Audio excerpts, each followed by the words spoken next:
21,600 श्वास में से आप दिन भर कितनी सांसें ले रहे हो और उन सांसों को कहां लगा रहे हो, ये आपके ऊपर है।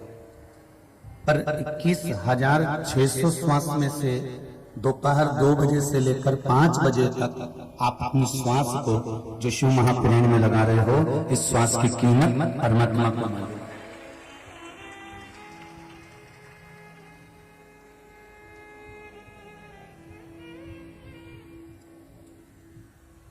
किस जगह पर आप बैठकर कथा सुन रहे हो, किस जगह पर जाकर आप भगवान की अविरल भक्ति को धारण कर रहे हो, किस जगह पर पहुंचकर आप भगवान के भजन को कर रहे हो, ये स्थान की कीमत है।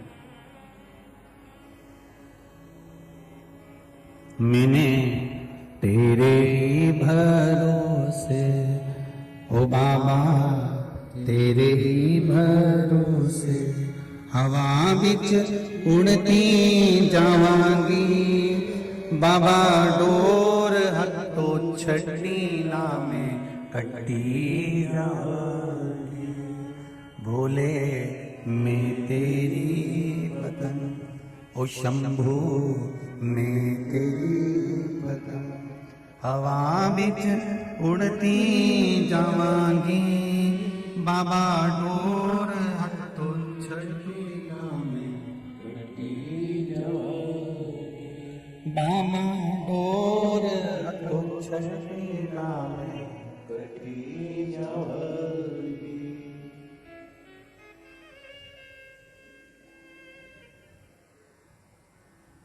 कंडा गाय का गोबर जो आप हाथ से थापते हो, अगर वो गीला रहता है तो उसमें अग्नि प्रकट हो सकती है क्या?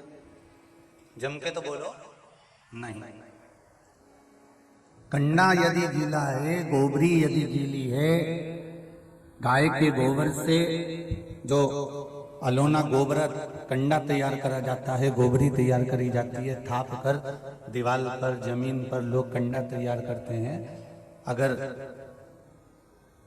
कंडा यदि गीला है, गोबरी यदि गीली है, तो उसमें अग्नि प्रकट नहीं होती।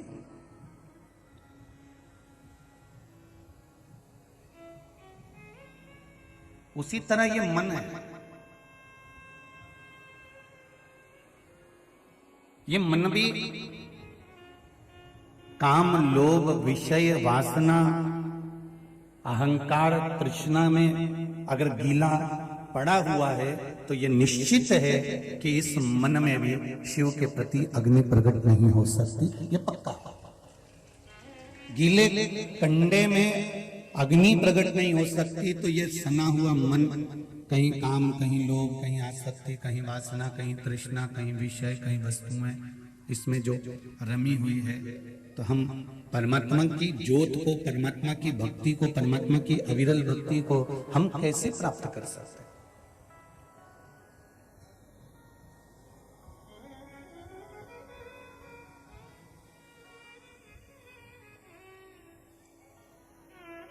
आप कहां बैठ रहे हो? आप किस जगह पर बैठकर भगवान का भजन कर रहे हो?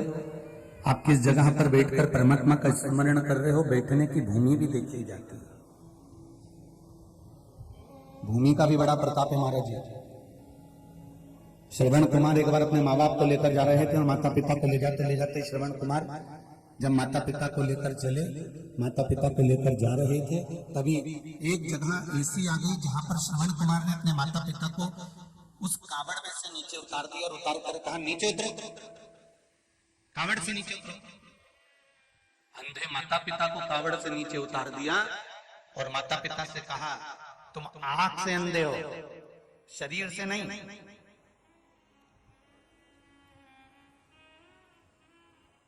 शरीर से तो तुम पैदल चल सकते हो ना, इन पांवों से तो तुम पैदल चल सकते हो, उतरो नीचे। और श्रवण कुमार ने माता पिता को पालकी से, कावड़ से नीचे उतार दिया, उनका हाथ पकड़ा और उनको लेके आगे बढ़ गया। थोड़ी दूर जाने के बाद में श्रवण कुमार ने अपने माता पिता के चरणों को नमन करा, प्रणाम करा। पिताजी क्षमा करना, माँ क्षमा करना, मुझे नहीं मालूम था कि मुझे क्या हो गया था, वहां जाने के बाद मुझे क्रोध क्यों आ गया।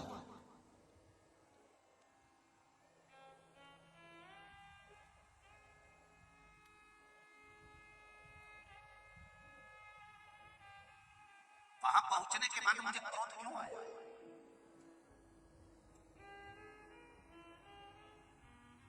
जब मैं इतनी दूर आपको तीरथ करा सका तो मात्र 300 मीटर की दूरी में मुझे इतना गुस्सा क्यों आया कि मैंने आपको पालकी से नीचे उतार दिया। श्रवण कुमार ने जब अपने माँ बाप से ये बात कही तो माता पिता ने कहा गांव के लोगों को बुलाओ, मुझे उनसे बात करनी। गांव के लोगों को बुलाया गया और गांव के लोगों को बुलाकर गांव के लोगों से श्रवण कुमार के माता पिता ने पूछा कि ये भूमि पर जहां तुम्हारे मकान बने हैं, ये गांव बना हुआ है, इस भूमि पर किसका राज्य था, कौन रहता था। तो कहा ये भूमि एक असुर राक्षस की है, जिस भूमि पर इस असुर राक्षस ने अपने माता पिता को काट कर उसका रक्त पूरी जमीन पर छीटा था, ये वो असुर राक्षस की भूमि है।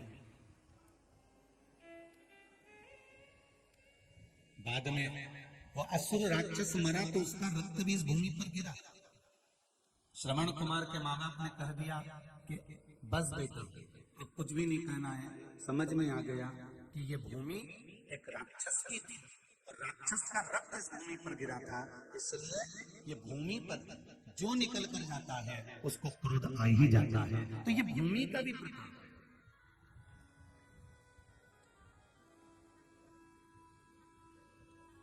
किसी किसी मकान में, किसी किसी घर में, घर के लोग बाहर रहते हैं तो बड़े सुखी रहते हैं।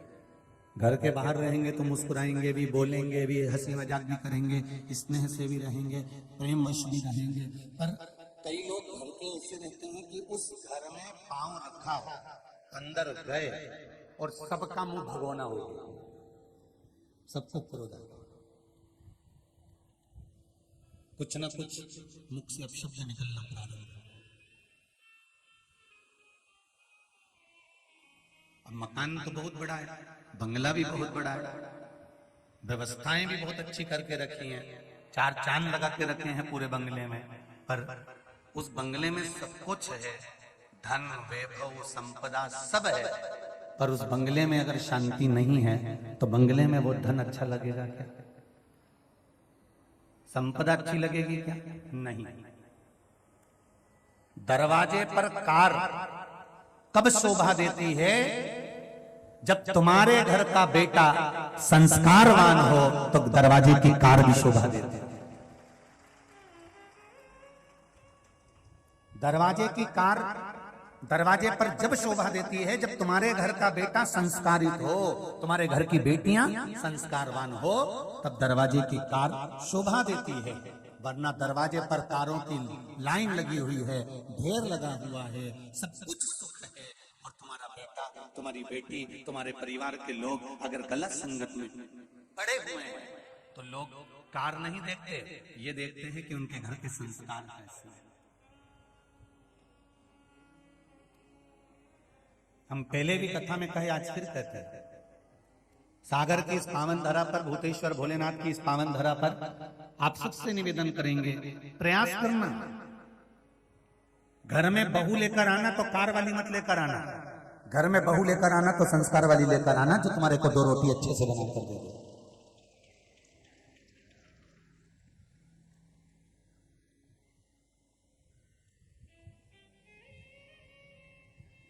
कार वाली टीवी, मोबाइल और दर्पण नहीं छोड़ेगी, और संस्कार वाली आ गई तो शिव महापुराण की कथा और मंदिर का द्वार नहीं छोड़ेगी, ये निश्चित है, ये पक्का है। अगर संस्कारवान आ गई तो वो भगवान की कथा कभी नहीं छोड़ेगी, आगे रहकर कहेगी मम्मी शिव महापुराण की कथा आ रही होगी, सियोर वाला महाराज कथा वाच रहा होगा, टीवी चालू कर दूं, आप भी सुनो मैं भी सुनती हूँ। मम्मी आधे घंटे की निकल गई होगी, मम्मी चलो मैं तुम्हें लेकर चलती हूँ, अपने सागर में तो कथा हो रही है, 10 किलोमीटर की दूरी पर है, 15 किलोमीटर की दूरी पर है, 20 किलोमीटर की दूरी पर। अरे बेटा कौन लेकर जाएगा, बेटे को दुकान से फुर्सत नहीं है, पति को ऑफिस से फुर्सत नहीं है, कथा में कौन लेकर जाएगा, बहू के गाड़ी मेरे को आती है, नीली गाड़ी होगी, 10 रुपए लगाएंगे, ऑटो में बैठेंगे और कथा में जाएंगे, माँ चल मेरे साथ लेकर चलती हूँ, वो संस्कार वाली बहू।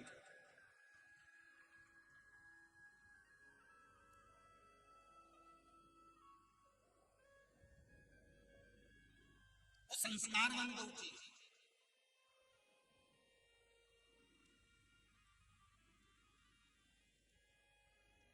अब मालूम पड़े कार वाली तो लिया है, एक एक्सीडेंट हुआ उस कार का, अटाले में पड़ी है, कौन, कार, और बहु रुतबा उतना ही दिखाएगी, कार लाई थी, तुम्हें पूछना भी उतना ही पड़ेगा। भगवान से प्रार्थना करना कि प्रभु इतनी कृपा जरूर करना, मेरे विश्वनाथ, मेरे भोलेनाथ, मेरे त्रिकालदर्शी, मेरे कैलाशी, मेरे अविनाशी, इतनी दया जरूर करना कि ऐसी कृपा करना मैं मेरे बेटे की जब शादी करूं तो मुझे लड़की वालों से कोई धन ना लेना पड़े, मैं खुद आगे रहकर उस बेटे की भी शादी का खर्चा खुद कर दूं, ऐसा बनाना। हमें ऐसा मत बनाना कि हमें किसी से आशा रहे। हैदराबाद की कथा में कहा था विश्वास सब पर करो, तुम्हारे कुटुंब पर, तुम्हारे कबीले पर, तुम्हारे रिश्तेदारों पर, तुम्हारे नातेदारों पर, तुम्हारे परिवार वालों पर विश्वास सब पर करो। और शिव महापुराण की कथा कहती है भरोसा केवल देवाधिदेव महादेव पर करो कि वो मुझे संभाले। हम विश्वास करने की मना नहीं करते, अगर विश्वास नहीं करोगे, देखो एक सेठ को भी नौकर पे विश्वास करना पड़ता है कि हाँ वो कर रहा होगा, भले वो गलती कर रहा है, तुम जानते हो, सब तुम्हें मालूम है कि तुम्हें ऐसा कर, फिर भी तुम उसको संभाल कर चल रहे हो, उसका कारण है कि विश्वास कर कर चलना पड़ता।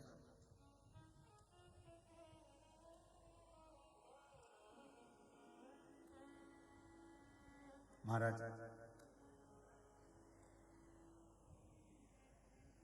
संगत का बड़ा फल बनता, दरवाजे पर कार जितनी शोभा नहीं देती उतना परिवार में संस्कार शोभा देता।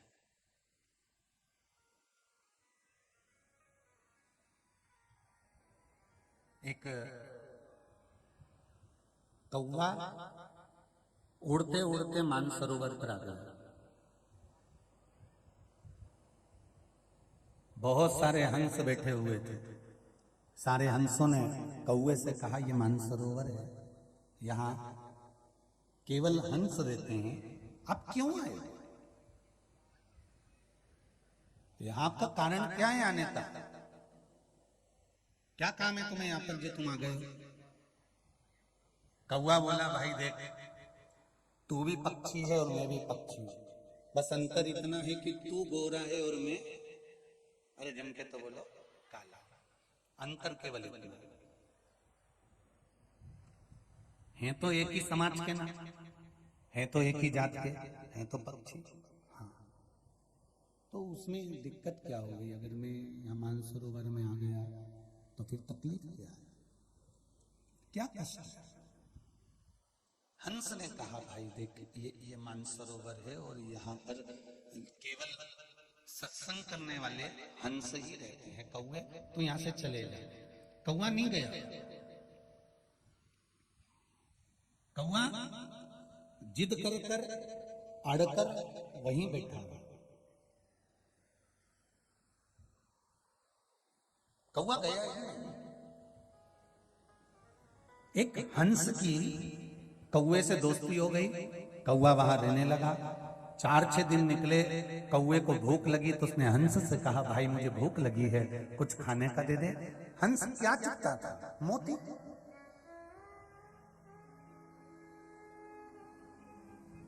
हंस मोती चुगता था, इसलिए कौवे के लिए मोती निकाल कर लाकर कौवे को दिया, ले कौवे इसको खा ले।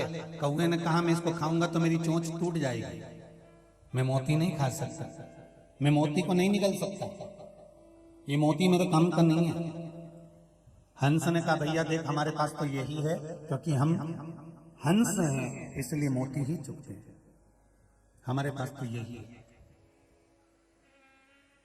अगर तुझे खाना हो तो खा, नहीं तो भूखा रह। कौए ने जैसे ही मोती को उठाया और चोंच में लेकर उसको खाना चाहा तो मोती के कारण कौए की चोंच टूट गई। कौआ भूखा रहने लगा, भूख के कारण बिलबिलाने लगा। तब कौए ने हंस से कहा भाई अब मैं यहाँ नहीं रह सकता, तू मेरे साथ, मैं जहाँ रहता हूँ वहां चल। कौआ हंस को लेकर पहुंच गया शमशान में, बड़ के पेड़ के ऊपर जाकर बैठ गया। एक राजकुमार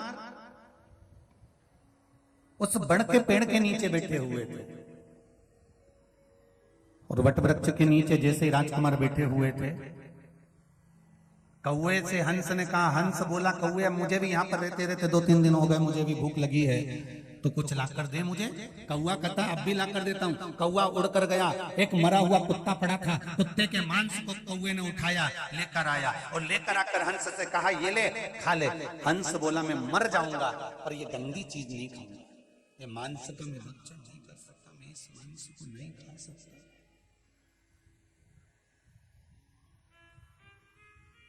मैं भले मर जाऊं पर ये मैं मांस का भक्षण नहीं करूंगा।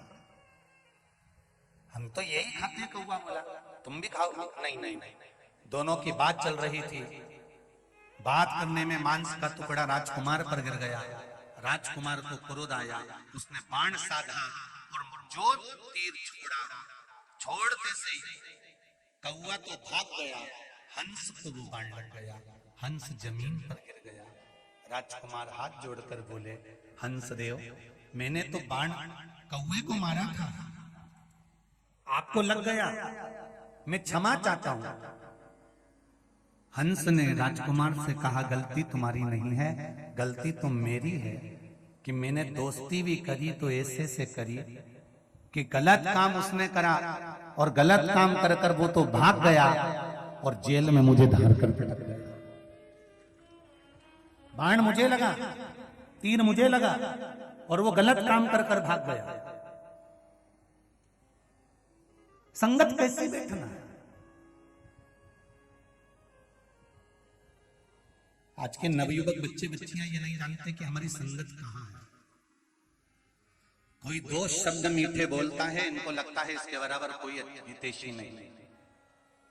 माता पिता के शब्द और गुरु के शब्द जिस व्यक्ति को तीर से भी ज्यादा चुभने लगे, माता पिता समझा रहे हो और गुरु समझा रहे हो और आपको उनके शब्द यदि तीर से चुभते हो तो समझ लेना कि तुम्हारे विनाश का समय आ गया, अब तुम्हें कोई बचा नहीं सकता।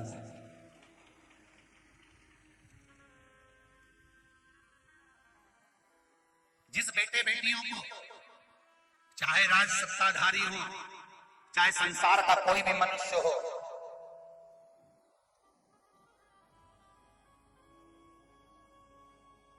टीवी चल रही है आपके घर में, आस्था चैनल पर आप कथा सुन रहे हो, फेसबुक ट्विटर पर आप कथा सुन रहे हो, कथा सुनते सुनते कोई महाराज ने आपको ऐसा शब्द कह दिया तो आपको गुस्सा आया तो आपने उसकी बुराई करना प्रारंभ कर दिया, आपने उसकी निंदा करना प्रारंभ कर दिया, आपने टीवी बंद कर दिया। पर आपने ये विचार नहीं करा कि महाराज कथा कह रहे हैं और कथा मुझ पर ला कर रही है, मतलब मुझ में कुछ ना कुछ कमी रह गई है, मुझ में कुछ ना कुछ कमी है जिसको मुझे ढूंढना है, उसे मुझे छांटना। बहुत ध्यान दीजिएगा। हमारे ओम शिव महापुराण की कथा केसरवानी परिवार सागर में करवा रहा है और उस कथा को जरा ध्यान से सुनना तो जिंदगी संवर जाएगी आपकी। बेटे और बेटियां सबसे ज्यादा अगर शिव महापुराण की कथा अगर आज सुन रहे हैं तो घर की बहुएं, घर के बेटे, घर की बेटियां और छोटे बच्चे इस शिव महापुराण की कथा को सुन रहे हैं। और इसका मुझे बहुत आनंद का विषय है कि नवयुवक टीम आज शिव जी की कथा से जुड़ी हुई है।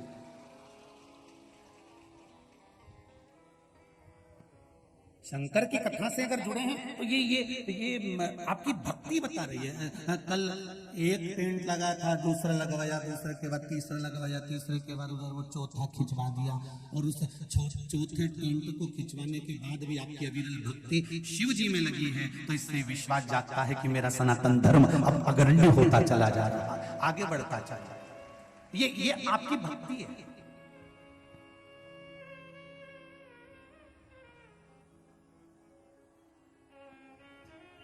माता पिता के वचन, माता पिता के शब्द और गुरु के शब्द जब आपको तीर जैसे चुभने लगे, वो समझा रहे हैं, आप उनको बुरा समझ रहे हो, वो आपको समझाने का प्रयास कर रहे हैं, आप उनको अपशब्द कह रहे हैं।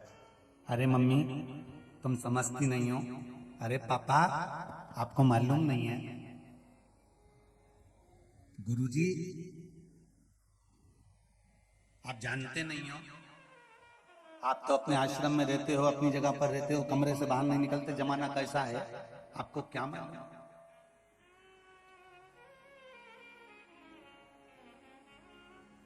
बहुत लोग कहते हैं जमाना बड़ा खराब है, जमाना बड़ा खराब है, इतना खराब जमाना कभी नहीं देखा, इतना खराब जमाना है। हम कहते हैं कब खराब नहीं था, वो लाके बता दो।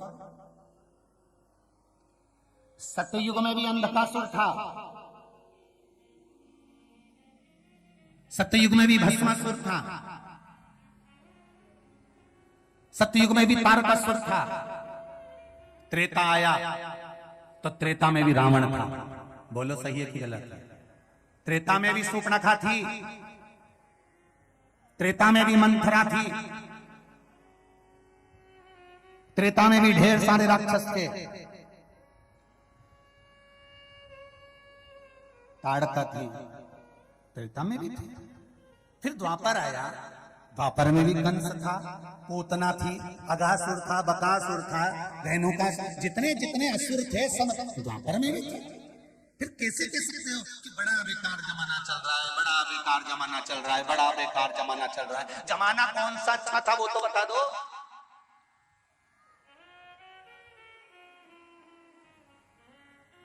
रावण था तो मेरे राम भी थे, कंस था तो मेरे कृष्ण भी थे, और आज के समय में अगर जमाना बेकार है तो मेरा शंकर आज भी विद्यमान है। अच्छा तो देखो, हम पूरी जिंदगी बस यही रोते रहे, जमाना बड़ा बेकार हो गया, बड़ी तकलीफ है, जमाना बड़ा बेकार हो गया, बड़ी तकलीफ है। हम जमाने का रोना रोते रहे, कभी ये विचार करा कि रावण था इसलिए मेरे राम जी को आना पड़ा, कंस था इसलिए मेरे कृष्ण को आना पड़ा, और जमाना आज भी अगर बेकार है तो मेरे महादेव को आना पड़ा। ये सोचना चाहिए कि मेरे शिव क्यों पधारे, मेरे शंकर का आनंद क्यों, क्यों राम, क्यों कृष्ण, क्यों शिव की भक्ति करना चाहिए।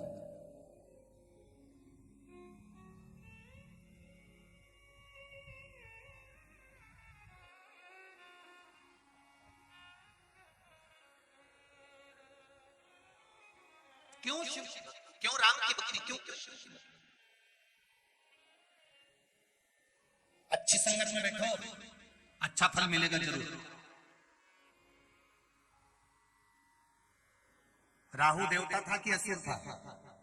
जम के बोलो। असुर था। राहु असुर था, राक्षस था, असुर था। करा क्या था उसने? देवता और राक्षस मिलकर जो मंथन करे थे, उस मंथन में राक्षसों की सेना में राहु था।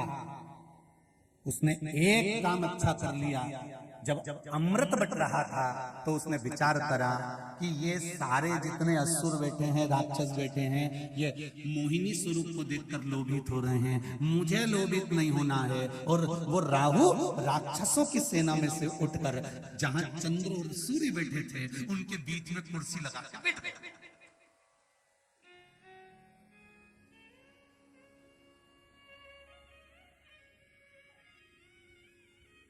राहु असुर राक्षस जहां चंद्र सूर्य बैठे हैं उनके बीच में जाकर कुर्सी लगाकर बैठ गए और अमृत बटने लगा, और बटते बटते अमृत राहु को भी मिल गया। मिलते से ही चंद्र और सूर्य ने जैसे राहु ने पिया तो कह दिया ये तो असुर है, ये राक्षस है, और भगवान ने उसका गला काट दिया।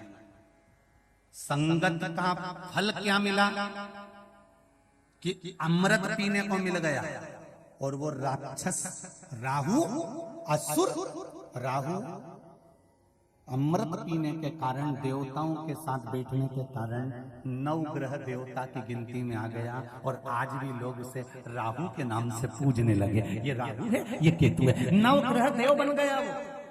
केवल देवताओं के साथ कुर्सी लगाकर बैठा था, इसलिए 9 ग्रह देवताओं में उसकी पूजन होने लगी। बोलो होती है कि नहीं होती पूजन? चंद्र की पूजन होगी, बुद्ध की पूजन होगी, मंगल की पूजन होगी, शनि की पूजन होगी, बृहस्पति की पूजन होगी, शुक्र की पूजन होगी, तो राहु और केतु की भी पूजन होती है। केवल देवताओं के साथ जाकर बैठा, इसलिए देव बन गया। आपसे भी निवेदन है, मेरे नवयुवक बेटे और बेटियों से निवेदन है, प्रयास करना, अगर बैठना तो कहीं अच्छी जगह बैठना, तो तुम्हारी भी गिनती डॉक्टर, कलेक्टर और एसपी में जरूर होगी, ये निश्चित है। मेरे बेटे और बेटियों से निवेदन है, नवयुवक बच्चों से निवेदन है, विद्या अध्ययन करने वाले बच्चों से निवेदन है कि 2 शब्द अपनी जिंदगी में उतार कर रखना। एक शब्द ये कि जिस समय पर तुम्हारे माता पिता के शब्द और गुरु के शब्द तुमको तीर जैसे चुभने लगे, समझ लेना कि तुम्हारे विनाश का समय निश्चित हो गया। अगर माता पिता की वाणी तुम्हें बुरी लग रही है, सास ससुर की वाणी तुम्हें बुरी लग रही है, माता पिता के शब्द तुम्हें बुरे लग रहे हैं, और गुरु जिसके पास में तुम जाते हो और गुरु तुमको ज्ञान की बात देता है, अगर गुरु के शब्द बुरे लग रहे हैं, तो समझ लेना कि तुम्हारा विनाश का समय आ गया, तुम्हें कोई नहीं बचा सकता, तुम्हारा नाश निश्चित हो। और दूसरा शब्द याद रखना कि राहु जैसा राक्षस भी चंद्र और सूर्य के बीच में जाकर बैठ गया था, तो 9 ग्रह देवता में पूजा गया, राक्षस होने के बाद भी 9 ग्रह देव बन गया और उसकी पूजन होने लगी। ये दूसरी बात याद रखना कि हमें किसके साथ जाकर बैठना है, हमें किसके पास जाकर बैठना है। दुनिया के लोगों को डिस्को करने वाले ज्यादा पसंद आएंगे, फैशन करने वाले ज्यादा पसंद आएंगे, और जो छोटे मोटे कपड़े पहनते हैं फटेले मटेले वो बड़े पसंद आएंगे, और दुनिया के लोगों को वो कभी पसंद नहीं आएंगे जो रोज सुंदरकांड के पाठ में जाता हो, मंदिर जाता हो, पूजन करता हो, लोटा भर के जल चढ़ाता हो, भगवान की भक्ति करता हो। दुनिया के लोगों को वो पसंद नहीं आते, इनको तो लोग ढोंगी समझते हैं। अरे ये तो फालतू का ढोंग करे, चंदन लगा लिया, शंकर जी के मंदिर चले गया, कहीं डमरू बजाए, कहीं मंजीरा बजाए, कहीं झांझ बजाए, कहीं सुंदरकांड में जाके बैठ जाए, क्या होगा ऐसा करने से?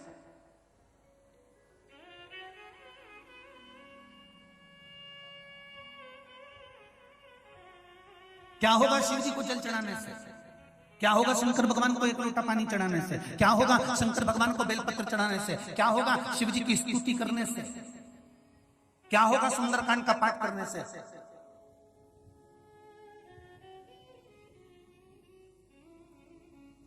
क्या होता है 1 लोटा जल चढ़ाने से? क्या होता है बेलपत्र चढ़ाने से? क्या होता है श्री शिवाय नमस्तुभ्यम बोलने से? ये सीहोर वाले महाराज से जाकर मत पूछना, ये सागर में रहने वाले जो लोग शंकर के मंदिर जाते हो उसमें से मंदिर के दरवाजे पर जाकर बैठ जाओ, जिनको विश्वास नहीं है, जो मंदिर में जल चढ़ाकर जा रहे हो, उनसे पूछना कि तुम पानी क्यों चढ़ा रहे हो और इसका लाभ क्या मिला है। सीहोर वाला महाराज नहीं बताएगा, रोज मंदिर जाने वाला कोई ना कोई व्यक्ति तुम्हारे मुंह पर कहकर जाएगा कि मुझे जल चढ़ाने का ये लाभ प्राप्त हुआ। ये पत्र तो बहुत, ये प्रमाण के लिए ये पत्र तो बहुता है, बहुता अति, पर इससे भी ज्यादा प्रमाण है जो शिव पर जल चढ़ा रहे हैं, जो शंकर का अनुमोदन कर रहे हैं, जो शिव की स्तुति कर रहे हैं, उसमें एक पत्र में बड़ी विशेष बात लिखी है, जरा ध्यान दीजिएगा, देखिए।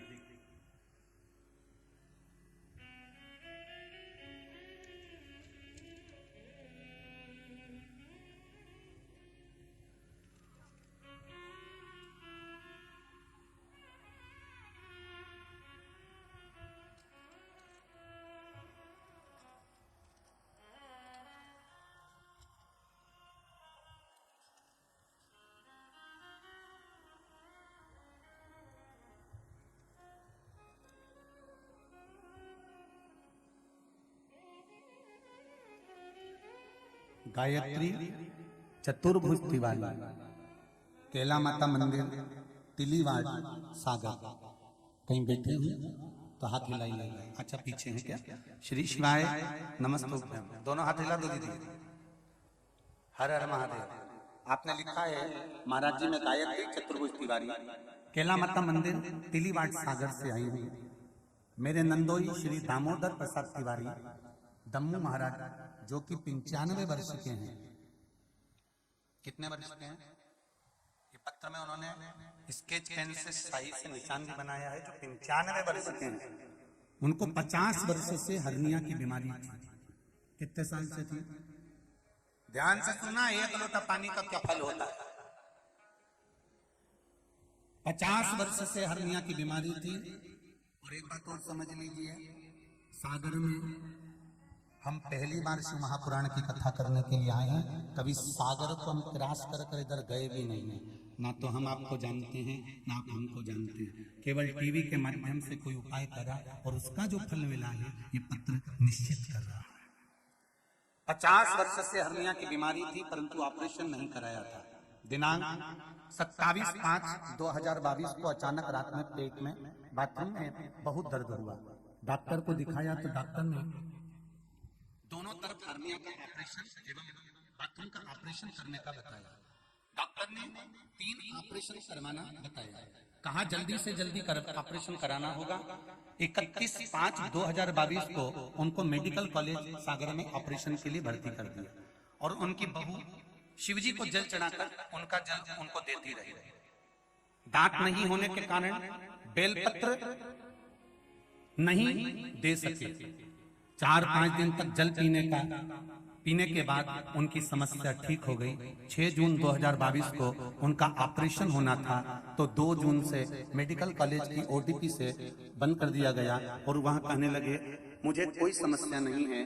3 जून को उनको हॉस्पिटल से छुट्टी करा दी और डॉक्टर ने कह दिया अब इनको ऑपरेशन की जरूरत नहीं है।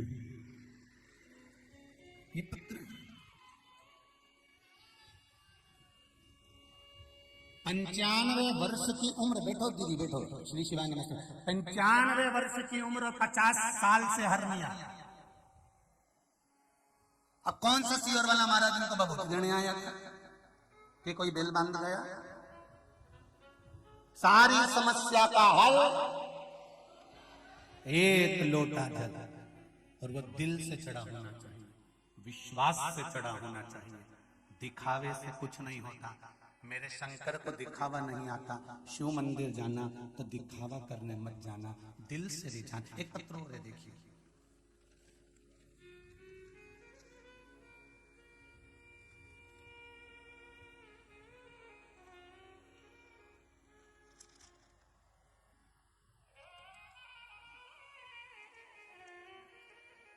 मेरा नाम मोनिका मिश्रा है। मैं पंडित दीनदयाल नगर, मकरोनिया, सागर, मध्य प्रदेश से हूँ। मेरी माँ के लिए वर्णन करना चाहूंगी। कहीं बैठी हो तो हाथ हिलाइएगा। मोनिका मिश्रा, पंडित दीनदयाल नगर, मकरोनिया, सागर। बैठी हैं कहीं? अच्छा आती हैं। हर हर महादेव।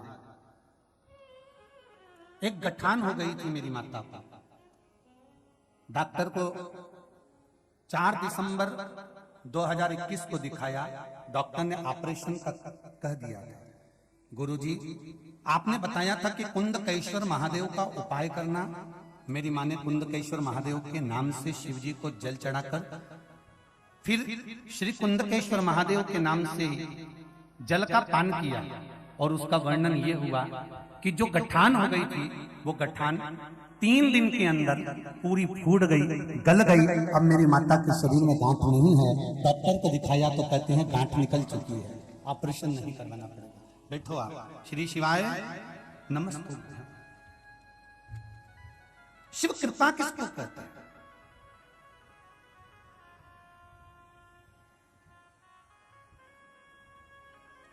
मंदिर जाओ आप, खूब प्रेम से जाओ।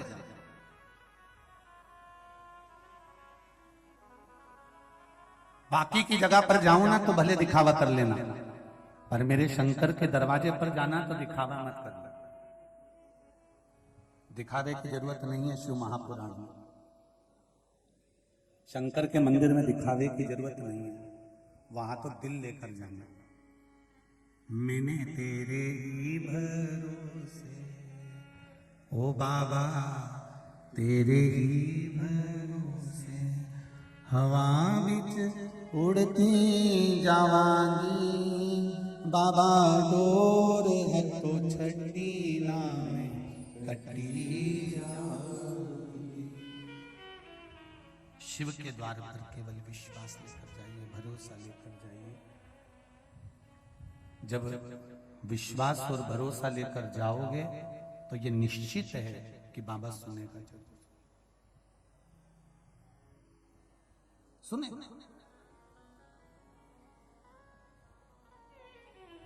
जितने भी इस शिव महापुराण कथा को पंडाल में बैठकर सुन रहे हो, चाहे आस्था चैनल पर सुन रहे हो, चाहे फेसबुक यूट्यूब पर सुन रहे हो, एक बार दिल से बाबा से कहकर इस कथा का रसतत्व ग्रहण करो। दिल से कहकर बाबा से विनती करो कि बाबा, मैंने बहुत सुना है कि शिव महापुराण की कथा सुनो तो कार्य सफल होता है। बस मेरे मन का मनोरथ ये है, इसको पूर्ण करना। उसे कहो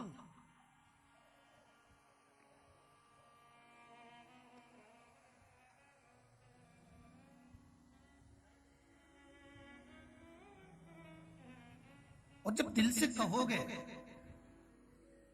आप उसको बोलो तो। एक भक्त ने प्रश्न किया है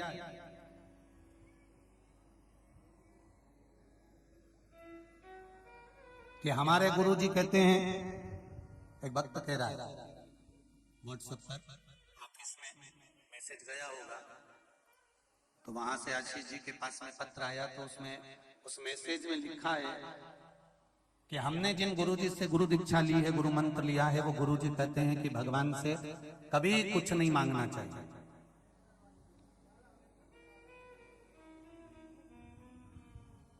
और सियोर वाले महाराज हमेशा कहते रहते हैं कि भगवान से कहो, भगवान से कहो, भगवान से कहो।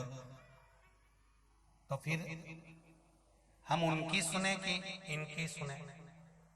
तो हमारा निवेदन है, जिसने आपको गुरु मंत्र दिया है आप उसकी सुनो।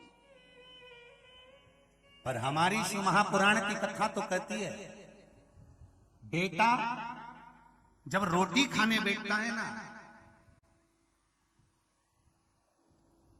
और मां अंदर काम कर रही होती है,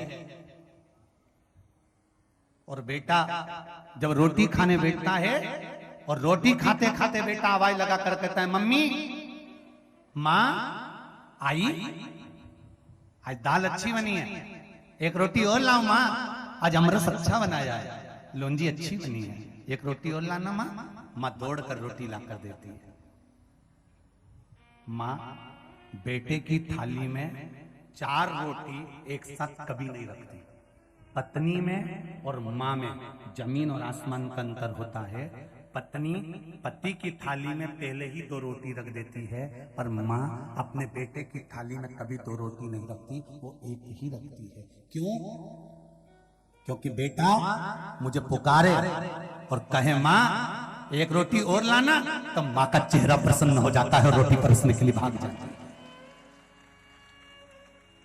पत्नी पति की थाली में 2 रोटी रख रही है क्योंकि बार बार देने जाना पड़ेगा, इतनी देर मेरा व्हाट्सएप छूट जाएगा। और मां बेटे की थाली में 1 रोटी रखती है कि बेटा बार बार मुझे पुकारे, बार बार मुझे बुलाएगा, और बेटा मुझे बार बार बुलाएगा, बेटा मुझे बार बार पुकारेगा, तो मां खुश होकर उसको दाल देने जाएगी, उसको रोटी देने जाएगी। बेटा खुश होकर मां को पुकारेगा, मां दौड़ कर आएगी और भोजन देने का प्रयास करेगी। वो मां होती है। बस उसी तरह से महापुराण की कथा कहती है, जैसे एक मां का नाम लेकर बेटा बार बार पुकारता है और मां उसको बार बार देती है, उसी तरह जब संसार में जन्म लेने वाला मनुष्य मेरे देव अधिदेव महादेव को पुकारता है, तो महादेव भी बार बार आकर देकर प्रसन्न होता है। वो मेरा शिव है, वो मेरा शंकर है।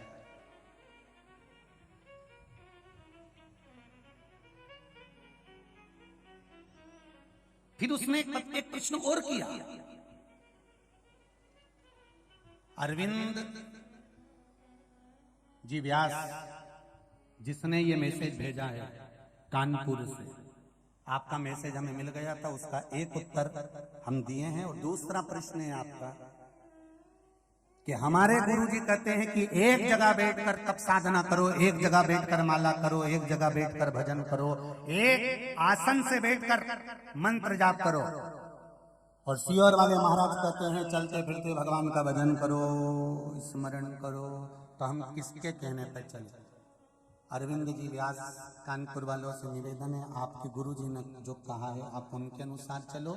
और शिव महापुराण की कथा कहती है कि एक माँ के दो पुत्र, एक 13 साल का है, एक 4 साल का है, दोनों को भूख लग रही है। दोनों ने कहा माँ भूख लगी है।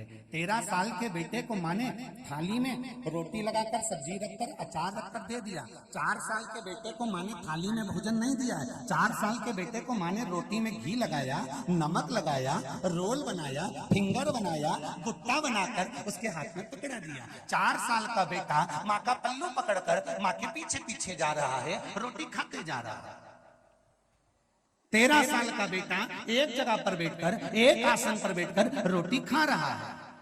हमें भगवान से कहना है कि हमें 13 साल के बेटे जैसा मत बनाना कि एक जगह बैठकर हम तेरा व्रत कर सकें, एक जगह बैठकर तेरी साधना कर सकें, तेरा तप कर सकें, तेरी आराधना कर सकें। हम में इतना बल नहीं कि हम एक जगह बैठ सकें। हमें तो 4 साल के बेटे जैसे बनाकर रखना कि माँ के पीछे जाता जाता और खाता जाता। हमें तो 4 साल के बेटे जैसे बनाकर रखो, 4 साल के बेटे जैसा बनाकर रखना कि चलते फिरते तेरा भजन करे, चलते फिरते तेरा स्मरण करे, चलते फिरते तेरा नाम जपे। दुकान खोले तो राम कहे, दुकान से जाए तो राम कहे, दुकान को प्रणाम कर कर ताला लगाकर जाए तो राम कहे, और चाहे बाइक चलाते चलाते भी मंदिर के सामने से निकल जाए तो हर हर महादेव कहे। बस ऐसा चलता फिरता बनाकर रखना। हमें 4 साल के बेटे जैसा बनाकर रखना, हमें 13 साल या 14 साल के बेटे जैसा मत बनाना। हम संत नहीं, हम साधु नहीं, हम सन्यासी नहीं, हम तपस्वी नहीं, हम साधक नहीं, हम व्रती नहीं, हम नियम धारण नहीं कर सकते, हम बहुत बड़े नहीं बन सकते। हमें तो छोटा बनना।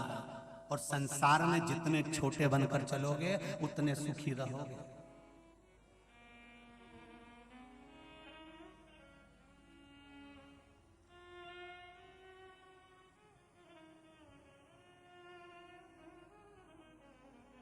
जो ज्यादा बड़ा बन जाता है वो ज्यादा कमाता है। वो ज्यादा कमाता है तो अपनी कमाई परिवार में कम लगाकर नौकर चाकर में ज्यादा लगाता है। जो कम कमाता है अपने लिए कमाता है, अपने परिवार के लिए कमाता है और सुखी जीवन के लिए कमाता है। छोटे बनकर रहने में जिंदगी का सबसे बड़ा सुख है, बड़े बनकर नहीं। जिसके घर में 2 बहुएं हों, बड़ी और छोटी, उनको खुद देख लेना। तो बड़ी बहू काम कर करके मर जाएगी तो भी उसको यश नहीं मिलेगा, और छोटी अभी आई और थोड़ा बहुत काम करे, सास की निकले मेरी छोटी बहू, छोटी बहू, छोटी बहू, इससे जोरदार छोटी छोटी छोटी इतनी बढ़िया अभी आई। और वो बड़ी बहू बेचारी 8 साल से 10 साल से काम कर करके मर गई, उसका नाम नहीं। पर छोटी ने जरा सा काम करा तो छोटी अच्छी, छोटी ने जरा सा बोला छोटी अच्छी। हमारी छोटी बहू, छोटी बहू, छोटी बहू, बड़ी और छोटी में अंतर है। भगवान से कहना कभी बड़ा बनाकर मत भेजना, छोटे बनाकर भेजना। मेरे राम जी महाराज किसी बड़े के घर में नहीं गए थे, लंकापति रावण के घर में भी प्रवेश नहीं करे थे। मेरे राम जी महाराज गए थे तो शबरी के घर में गए थे, शबरी के घर पहुंचे थे। छोटा बनाकर रखाना भगवान से कहना, बड़ा नहीं चाहिए। बड़ी बहू थोड़ी सी गलती कर देती है तो सास कह देती है देख के चलना नहीं आता, और छोटी जरा सी गलती करती है तो सास कहती है अभी आई है, नहीं नहीं है, सीख रही है।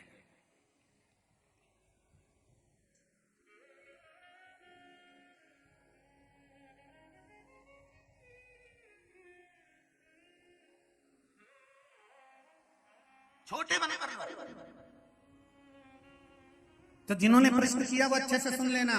शिव महापुराण की कथा कहती है चलते फिरते भजन करिए, नाम जाप करिए, स्मरण करिए, कीर्तन करिए, मंत्र जाप करिए। चलते फिरते श्री शिवाय नमस्तुभ्यम जपिए, श्री शिवाय नमस्तुभ्यम, या पंचाक्षर नमः शिवाय या षडाक्षर ओम नमः शिवाय जपिए।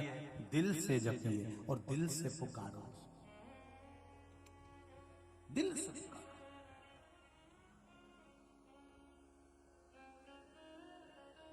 कथा में क्यों जाना चाहिए? कथा में जाने का फायदा क्या है? तो कहा शिव महापुराण में जाकर बैठने का एक फायदा है, या कोई आस्था पर कथा सुन रहा हो या फेसबुक पर कथा सुन रहा हो। हमने कई बार कथा वाचते वाचते बीच में भी कहा कि आपके घर में टीवी चल रही हो और शिव महापुराण की कथा चल रही हो तो वॉल्यूम की आवाज थोड़ी तेज कर लिया करो। घर के लोग भले सो रहे हो और तुम्हारी टीवी की आवाज, कथा की आवाज किसी जाते और आते व्यक्ति के भी कान में पड़ जाएगी तो उसकी भी जिंदगी संवर जाएगी।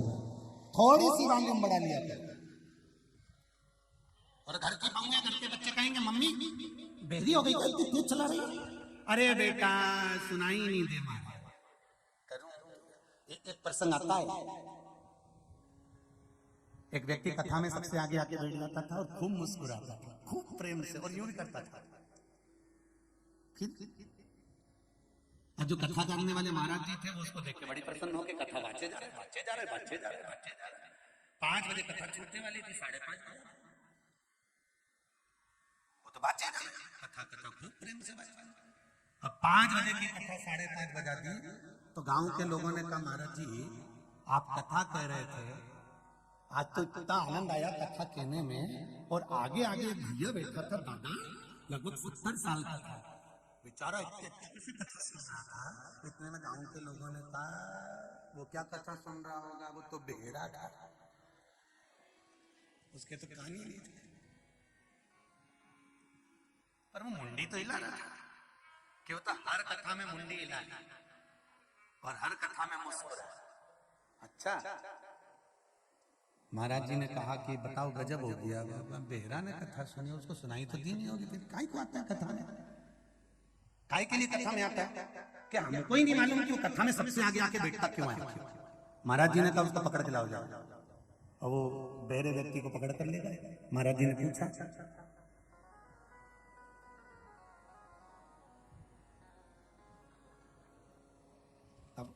बोले भी तो कोई फर्क न पड़े। तो महाराज जी ने देखा कि ये सुनने वाला तो है, फिर भी महाराज जी ने 1-2 शब्द तो उनको जिसका अंदाजा रहता है बात करने की बड़े व्यक्ति से वैसी, तो इन्होंने फिर बोला कहां से आए हो?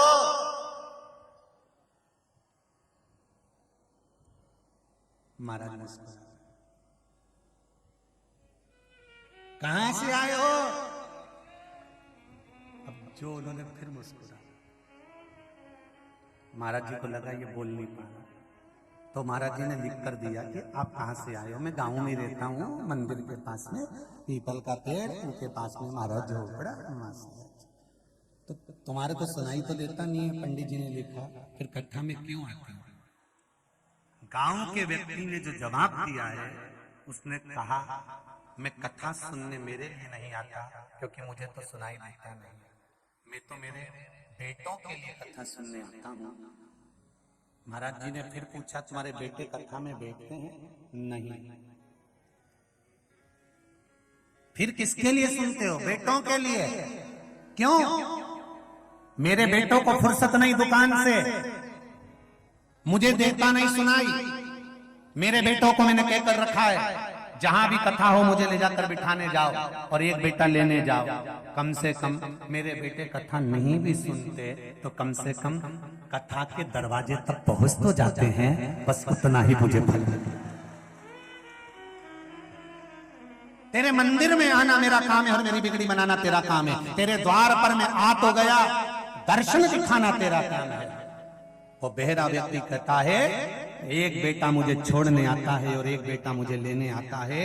मैं परमात्मा से कहता हूं कि मैंने मेरे बेटों को शिव महापुराण का दरवाजा दिखा दिया, तो आप भी मेरे बेटे को बैकुंठ का रास्ता जरूर दिखाना। इतनी सी विनती है, बैकुंठ का मार्ग जरूर मिले।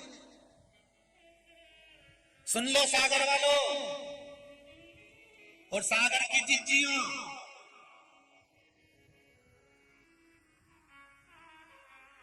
और बच जाओ अच्छे से। भले टीवी पर कथा सुन रहे हो और सागर में सुन रहे हो, सागर में कथा हो रही हो, तो अपने बच्चों से कहना दुकान धंधा पानी बाद में हो जाएगा, जो कमाया सब यहीं छोड़कर जाना है। एक बार मुझे शिव महापुराण के पंडाल तक ले जा। अगर दिन में समय नहीं मिले तो शाम तक ले जा, रात तक ले जा। महाराज भले चला गया होगा पर शिव पुराण तो वहीं पर है, मुझे उसका दर्शन। पत्नी अपने पति से कह दे, आज मुझे शॉपिंग करने नहीं जाना है, आज मुझे किसी पार्टी में या होटल नहीं जाना है, मुझे लेकर अगर चलना है तो मुझे शिव महापुराण के पंडाल में ले जाओ, जिस पंडाल में बैठकर लोग शंकर का नाम लेते हैं, जहाँ की रज कंकर शंकर है, उस भूमि पर मैं जाना चाहती हूँ। एक बार उस शिव महापुराण को नमन कर कर आना चाहती हूँ। मुझे उससे विनती करना है, उससे निवेदन करना है।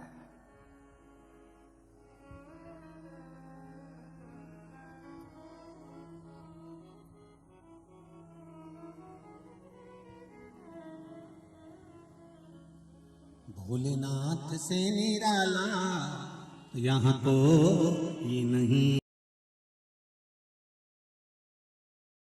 बड़े आनंद के साथ भगवान शिव की भक्ति, ये जीवन का सुख देने वाले। शिव का डमरू डम डम डोले, अगम निगम के भेद ये गोले। ऐसा जोग जगाने वाला कोई नहीं, ऐसा योग जगाने वाला कोई नहीं, मेरे बाबा से कोई और नहीं। श्री शिवाय नमस्तु, श्री शिवाय नमस्तु, श्री शिवाय नमस्तु, श्री शिवाय नमस्तु, श्री शिवाय नमस्तु। भगवान शिव की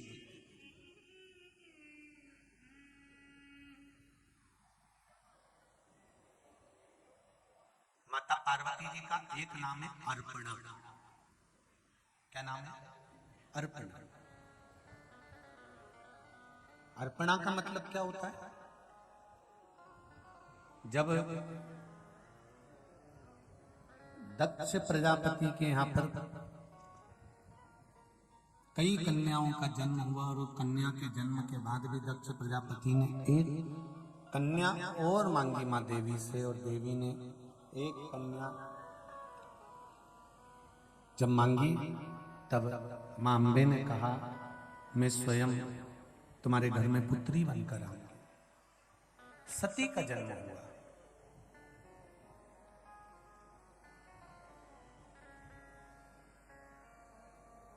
सती मैया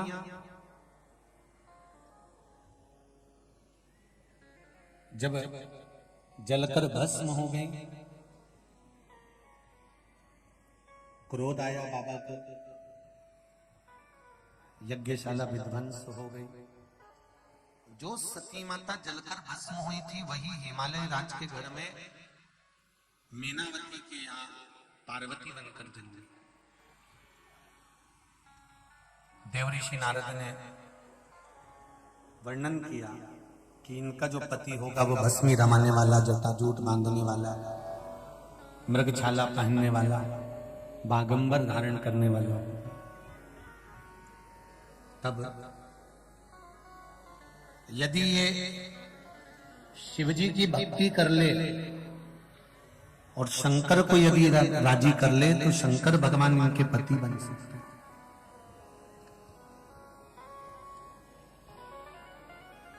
शिव इनके पति है, भगवान शंकर इनके पति बन जाए। पर शिव को पति बनाना कोई साधारण बात नहीं है।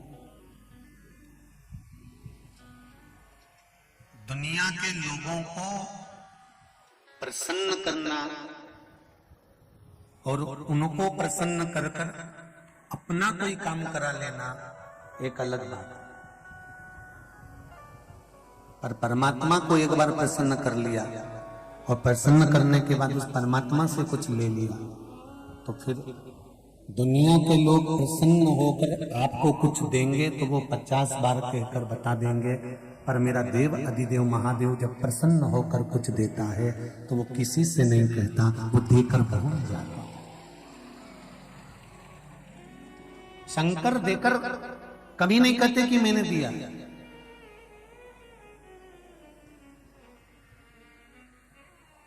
वो देने के बाद भूल गए। बार बार जो देकर बताए उसकी प्रधानता नहीं है हमारा। हम कई बार कहते हैं कि शिव जी का नाम एक शक्कर की तरह है।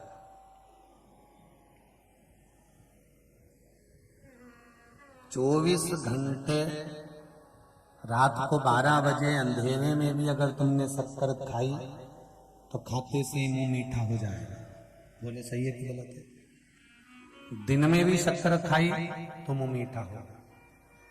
लाइट बंद है, चारों तरफ अंधेरा है, अंधेरे में भी अगर शक्कर का डब्बा खोलकर तुमने शक्कर मुंह में रख ली तो मुख मीठा होगा। दिन में देख कर भी खाओगे तो मुख मीठा होगा। उसी तरह शक्कर चाहे अंधेरे में खाओ चाहे उजेले में खाओ, मुख मीठा करती है। उसी तरह शिव महापुराण की कथा भी शंकर का नाम चाहे कभी भी लो तो जीवन में कल्याण है।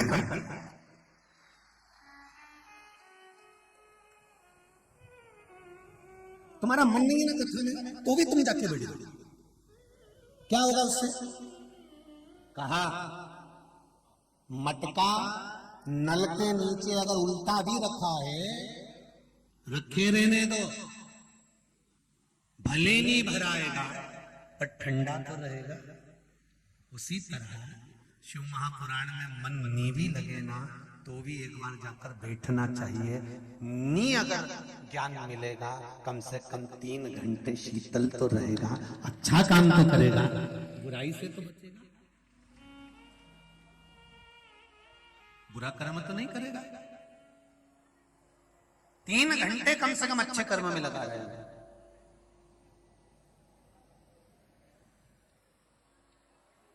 पार्वती जी ने तप किया और इतना घोर तप माता पार्वती जी कर रही हैं, इतना घोर तप कर रही हैं। उस तप का बल माता पार्वती जी ने जो फल ग्रहण कर रही थी वो भी छोड़ दिया, जल पी रही थी वो भी छोड़ दिया।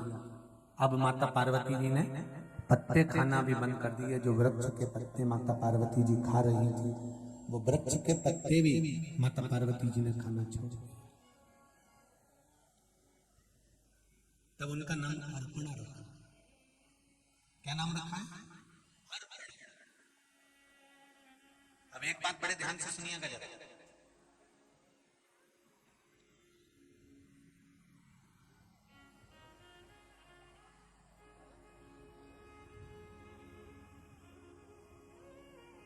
एक बार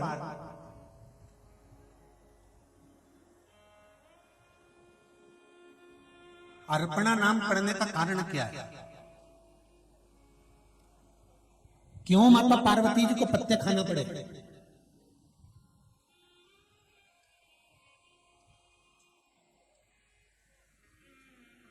भाई शंकर भगवान के सिर पर गंगा जी है, तो शंकर भगवान के सिर पर गंगा जी है मतलब कुछ ना कुछ तो बात है, इसलिए शिव सिर पर गंगा है।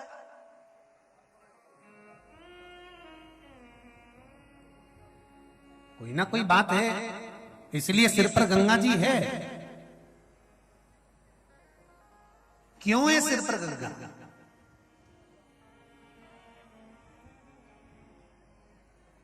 जब देवाधिदेव महादेव ने, भगवान शंकर ने माता पार्वती के पुत्रों का भरण पोषण नहीं करा था तो माता पार्वती जी ने कह दिया था आपके मस्तक पर भार नहीं है ना, इसलिए आप संतान का भरण पोषण नहीं कर रहे हो। बाबा भोलेनाथ, आज मैं पार्वती एक वचन कहते हैं कि तुम्हारे सिर पर भी 24 घंटे भार बना रहेगा। इसलिए शिव जी के सिर पर गंगा का भार 24 घंटे रखा था। कोई कारण हो सकता है। माता जानकी अगर रावण की कैद में पड़ी है तो उसका भी कारण है कि उन्होंने अपने पिंजरे में एक चिड़िया को कैद कर रखा था, तोती को कैद कर रखा था, और वो तोती, वो चिड़िया आखिरी में श्रापित कर चली जाती है कि मुझे कैद में रहना पड़ा तो तुमको भी कैद में रहना पड़ेगा। मैं गर्भवती होकर अपने पति से दूर रही हूं, तो हे जानकी, तुम कैद में पड़ने के बाद जब गर्भवती होगी और गर्भवती होने के बाद भी तुम्हें तुम्हारे पति से दूर रहना पड़ेगा। ये श्राप एक चिड़िया का लग गया था, एक पक्षी का लग गया था।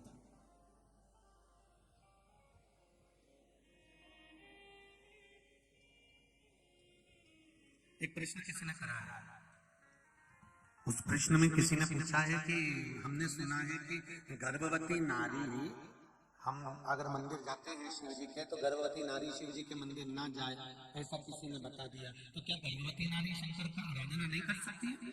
गर्भवती नारी क्या शिव जी का स्मरण नहीं कर सकती है? गर्भवती नारी क्या शंकर के शिवलिंग का पूजन नहीं कर सकती है? तो पहले तो जिसने तुम्हें बताया वो महाराज को पकड़ ला और उनसे पूछो किस पुराण में किस जगह पर लिखा हुआ है कि गर्भवती नारी शंकर को जल नहीं चढ़ा सकती। किस पुराण में किस जगह लिखा है कि शंकर भगवान की आराधना गर्भवती नारी नहीं कर सकती? कौन से पुराण है? क्योंकि शिव महापुराण की कथा तो ये कहती है कि आप अपने जीवन काल में प्रतिदिन और अगर किसी को कथा सुनना हो कि गर्भवती नारी शिव की आराधना करती कि नहीं करती, तो उसके लिए कृष्णेश्वर महादेव की कथा पढ़ना। कौन से महादेव की? 12 ज्योतिर्लिंग में एक ज्योतिर्लिंग है कृष्णेश्वर महादेव। उसकी कथा पढ़िए, आपको उसमें मिल जाएगा। क्या मिलेगा उसमें? कि घूष्मा का गर्भ था। सुधर्म नाम के ब्राह्मण की पत्नी घूष्मा, जिसका गर्भ था, और घूष्मा का गर्भ, सुधर्म नाम के ब्राह्मण की धर्म पत्नी घूष्मा का गर्भ था। और घूष्मा से पहले सुधर्म की एक धर्म पत्नी और थी जिसका नाम था सुदेहा। सुदेहा की यहां संतान नहीं हुई।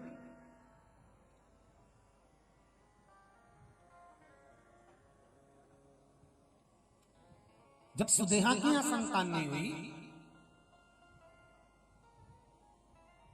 तब सुधर्म ने अपनी धर्मपत्नी घूष्मा से कहा, घूष्मा एक काम करो, अगर तुम्हारे गर्भ से संतान चाहिए तो तुम शंकर भगवान की आराधना करना प्रारंभ करो। घूष्मा ने प्रतिदिन एक बालू का शिवलिंग, मिट्टी का शिवलिंग बनाया, पार्थिव शिवलिंग बनाया, उसकी पूजन करना प्रारंभ करी। और पूजन करते करते करते करते करते करते समय बीता और घूष्मा के पूजन का फल ये मिला कि पूजन करते करते घूष्मा का गर्भ ठहर गया। घूष्मा का गर्भ महाराज, जब घूष्मा का गर्भ ठहर गया, संतान गर्भ में आ गई, घूष्मा ने तब कहा कि अब मेरे से ये पार्थिव शिवलिंग बनता नहीं, पेट के बनता नहीं, क्या करूं मैं? पति ने कहा जो नजदीक का शिव मंदिर हो, उस शिव मंदिर में जाकर मात्र शिवलिंग का स्पर्श कर लेना। आप में से कितने लोग हैं जो शंकर जी के मंदिर में जाकर चंदन की 3 उंगलियां शिवलिंग पर घुमाते हो ना? शिवलिंग पर 3 उंगली, तो ये 3 उंगली घुमाने का फल क्या है?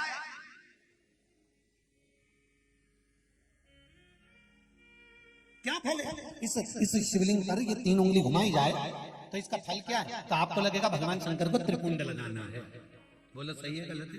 आप तो यही सोचोगे ना कि शिव जी को त्रिपुंड लगाया गया है, पर नहीं, शिव महापुराण की कथा कहती है, ओम शिव महापुराण की कथा ये सागर में जो चल रही है, इसमें आप अगर विद्धेश्वर संहिता को या पार्वती खंड को निकालोगे या आप स्कंद पुराण का या लिंग पुराण की कथा को उठाकर देखोगे तो उसमें वर्णन आता है, जब कोई पुरुष, नारी या बच्चा अगर चंदन लेकर गया है, अष्टगंध लेकर गया है, या जल चढ़ाने के बाद चंदन भी नहीं है, अष्टगंध भी नहीं है, लाल चंदन भी नहीं है, और मात्र उंगली से 3 लाइन खींचता है, उसका मतलब त्रिपुंड लगाना नहीं होता, उसका मतलब होता है कि उसने एक पार्थिव शिवलिंग का निर्माण कर पूजन कर ली है, यह फल प्राप्त है,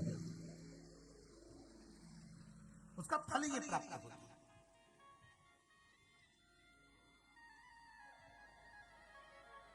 अब आप तो अभी तक सोचते थे कि हमने तो चंदन लगा दिया, हम तो भगवान को चंदन की लाइन खींच कर, हम भगवान को त्रिपुंड बनाकर आए, त्रिपुंड नहीं, भगवान शंकर को आपने त्रिपुंड लगाया वो अपनी जगह पर है, पर भगवान शंकर को जो आपने 3 लाइन खींची है, हाथ का जो स्पर्श कर कर घुमाया है, इससे पार्थिव शिवलिंग के निर्माण का फल प्राप्त हो जाता है।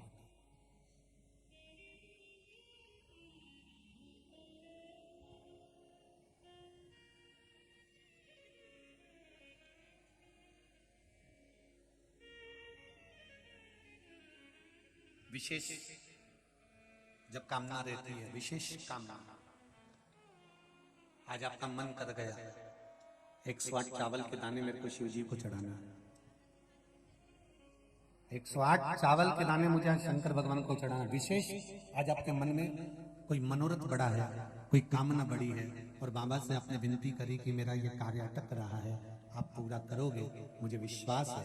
108 चावल के दाने चढ़ाना, आपने चंदन लगाया, हाथ की हथेली पर 108 चावल के दाने जो घर से गिनकर लेकर गए हो, उसको हथेली में रखा, एक एक चावल का दाना नहीं चढ़ाया, हथेली में रखकर जो विशेष कामना, जैसे किसी कर्मकांडी ब्राह्मण से पूछा जाए, पूजन होने के बाद में विशेष अर्घ दिया जाता है, विशेष अर्घ,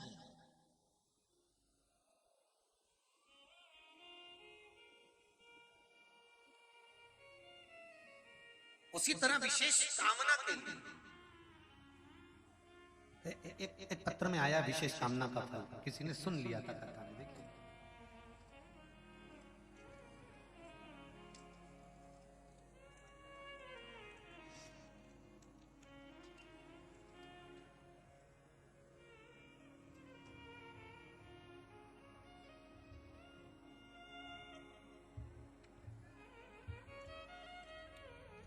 शादी की पत्रिका भी भेजी, तुम इतने सारे मत चले जाना हो। गुरुजी शिव महापुराण की कथा 4 महीने से टीवी पर सुन रही हूं, मेरे छोटे भाई की शादी 5-6 साल से नहीं हो पा रही थी, तब आपने कथा में पशुपति व्रत के बारे में बताया था, अक्षत की पूर्णता के बारे में बताया था, मैंने मेरे भाई के लिए करा, और बाबा की कृपा से मेरे भाई की शादी 26 जून की है। मैं शिव बाबा को पत्रिका देने के लिए आया, निमंत्रण पत्र भी है, पत्रिका भी, विशेष अर्घ की महत्वता जैसे है, उसी तरह अक्षत की महत्वता विशेष, 108 अक्षत के दाने हाथ में हो, और आपकी कामना कर कर जिस कार्य के लिए आपने बाबा को आज स्पर्श किया है, हाथ में लेकर जहां आपने चंदन लगाया है, उसी जगह पर हथेली से बाबा को चंदन वाले स्थान पर उस 108 चावल के दाने को रख देना चाहिए, छोड़ देना चाहिए, या लगा देना चाहिए। विशेष अर्घ का महत्व, किसी कर्मकांडी ब्राह्मण से अवश्य पूछना कि उसका फल क्या होता है। विशेष अक्षत का महत्व, शिव महापुराण की कथा का विशेष,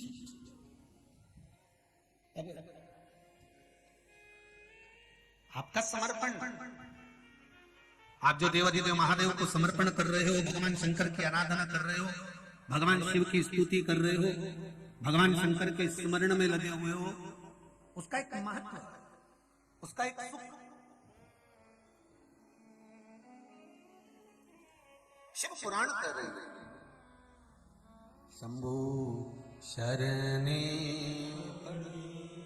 मांगू घड़ी रे दुख काट दया करी निदर्शन दया करी निदर्शन। 108 चावल के दाने लेकर, तो यहां मात्र स्पर्श की मूलता कर दी। ध्यान रखिएगा। तो जो पत्र लिखे हैं और पत्र में उन्होंने लिखा कि हमारे यहाँ हमने ऐसा सुना है कि शिवलिंग, गर्भवती नारी शिवलिंग का स्पर्श या शिवलिंग की पूजन नहीं कर सकती, तो उसको कृष्णेश्वर महादेव, 12 ज्योतिर्लिंग में से एक ज्योतिर्लिंग है कृष्णेश्वर महादेव। कृष्णेश्वर महादेव की पूर्ण कथा का स्मरण कराइएगा कि स्वयं सुधर्म नाम का ब्राह्मण अपनी पत्नी से कह रहे हैं कि अगर अब आपसे बालू का शिवलिंग नहीं बनता, मिट्टी का शिवलिंग नहीं बनता, तो एक काम करिए, अब आप बालू के शिवलिंग की जगह, मिट्टी के शिवलिंग की जगह, पार्थिव शिवलिंग की जगह एक काम करना कि आप किसी मंदिर में जाकर शिवलिंग का मात्र स्पर्श कर लेना, भी केवल स्पर्श कर लेना भी पार्थिव शिवलिंग के निर्माण का फल है। केवल स्पर्श।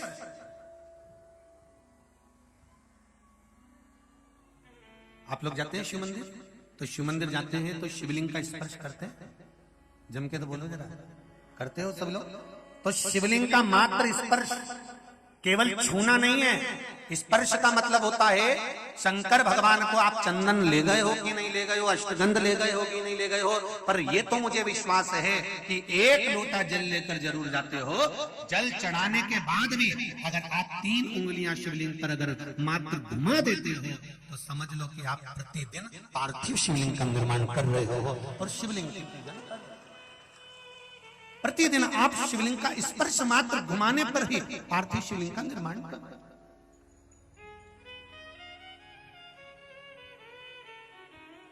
अब जिसके मन में संशय है कि शिव जी का गर्भवती नारी पूजन न करे, और ऐसा जिसने बताया है ना, तो उसको जरूर एक बार पकड़ के लेकर आना और बताना कि भाई कौन सी पुराण में किस जगह लिखा है कि ये शिवलिंग का यहाँ पर दर्शन नहीं करना चाहिए, उसका वर्णन होना चाहिए। अगर शिव महापुराण की कथा में से कोई भी चीज चढ़ाने की बात करते हैं, जैसे काली मिर्ची चढ़ाने का बोला, तो उसका भी प्रमाण शिव महापुराण में है। आप छाट सकते हो, निकाल सकते हो, देख सकते हो। गेहूं के दाने का प्रमाण शिव महापुराण में है। अरहर की दाल का प्रमाण शिव महापुराण में है। दुर्वा के जल का प्रमाण शिव महापुराण में है। डाब के प्रमाण शिव महापुराण में है। चावल का प्रमाण शिव महापुराण में है। कौन कौन सी चीजों से भगवान शंकर के शिवलिंग का निर्माण होता है, यहां तक वर्णन करा गया कि भस्म से निर्मित शिवलिंग का भी पूजन हमारे यहां शिव महापुराण में वर्णन है।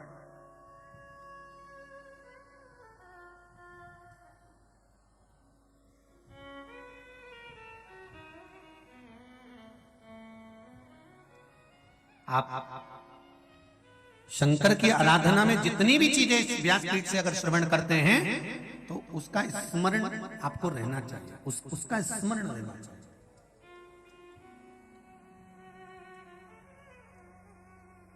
महाराज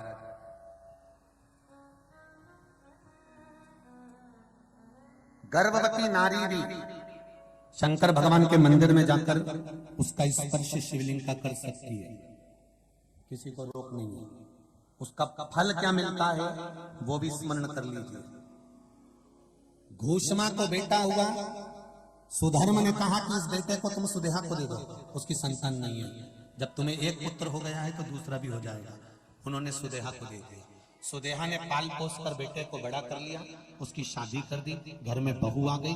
बहू को मालूम पड़ा कि मेरी असली सास तो घोषमा है, ये सुदेहा मेरी असली सास नहीं है।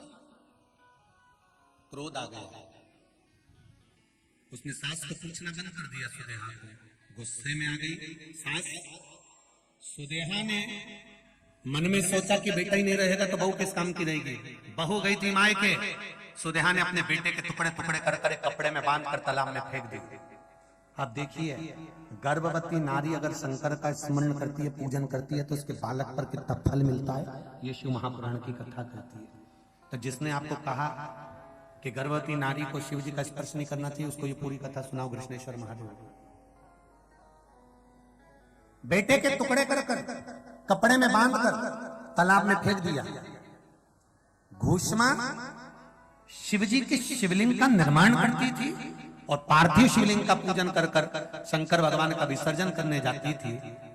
आज घूष्मा के मन में आ गया, मेरे बाबा शंभु, हे भोलेनाथ, त्रिकालदर्शी, कैलाशी, अविनाशी प्रभु,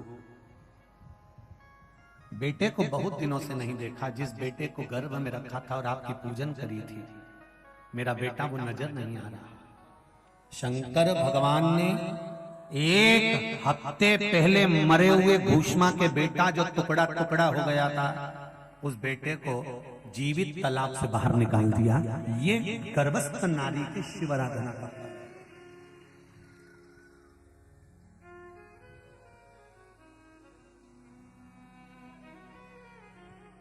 फिर कहेंगे शक्कर रात को खाओ तो भी मीठी लगेगी, दिन में खाओ तो भी मीठी लगेगी। शिव नाम, शिव महापुराण की कथा है, आपकी मर्जी पड़े तब श्रवण करो।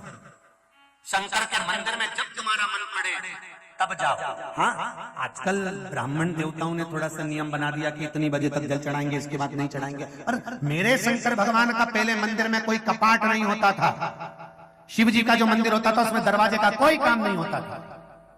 मेरा शंकर तो अड़भंग है, उसके दरवाजे पर कपाट नहीं है, उसके मन में कपट नहीं है और उसके भक्त के मन में झंझट नहीं है। ऐसा मेरा शिव का भक्त। शिव के मंदिर में कपाट की जरूरत, जब तुम्हारी मर्जी पड़ जाए, सवेरे फुर्सत मिल जाए सवेरे लोटा भर के जल ले जाओ, दिन में फुर्सत मिल जाए दिन में पहुंच जाए। पर अब थोड़ा सा लोगों ने नियम बना दिया कि हम अब 12 बजे के बाद जल नहीं चढ़ाने देंगे, या इतनी बजे जल नहीं चढ़ाने देंगे, या प्रदोष के समय पर हम जल नहीं चढ़ा। या तो शास्त्र कह रहा है, शिव महापुराण की कथा कर रही है कि माँ और बाप का जो कमरा होता है वो बच्चों के लिए कभी बंद नहीं होता, कभी भी उसके लिए बंद नहीं किया जाता। शंकर कौन है? पिता। पार्वती कौन है? माँ। तुम्हारे घर में भी माँ बाप होंगे। जिस कमरे में माता पिता सोते हैं ना, उस कमरे में दरवाजा लगाने की जरूरत नहीं पड़ती। बच्चे तुम सो क्यों? क्योंकि जब छोटे बच्चे को जरूरत पड़ती है अपने माता पिता की, तो माँ और बाप को दौड़कर जाना पड़ता है। इसलिए माता पिता को दरवाजे की जरूरत नहीं पड़ती। अवस्था जब माता पिता की ढलती चली जाती है, ढलती चली जाती है, ढलती चली जाती है, तो वो कमरे में नहीं हॉल में जाकर सोना पसंद करते हैं, सबके भीतर रहना, सबके बीच में रहना पसंद करते हैं। उसी तरह मेरा देवाधिदेव महादेव है, मेरा शिव है, मेरा शंकर है, उसको कपाट की जरूरत नहीं है। वो तो ये कहता है कि जब तेरे जीवन में दुख है, तकलीफ है, कष्ट है, तू दौड़ कर चले आ, मेरे पास में आ और मेरे पास बैठ बैठ मेरे पास।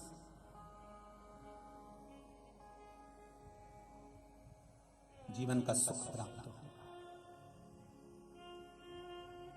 जीवन का आनंद प्राप्त हो। और वो सुख साधारण नहीं हो सकता।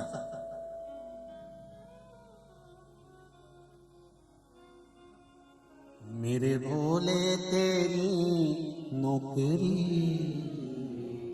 सबसे बढ़िया है, सबसे खरी।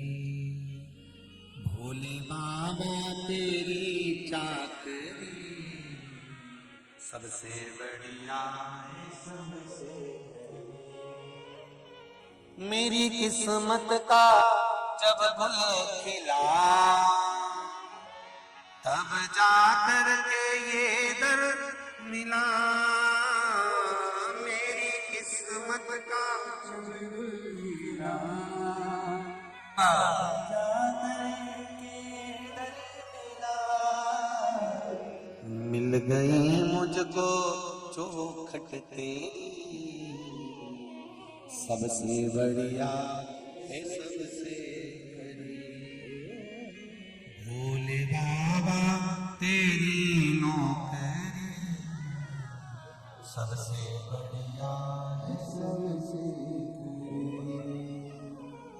माता पार्वती का नाम अर्पणा रखा। अर्पणा रखने का कारण केवल इतना है कि उनको पत्ते खाना पड़ा।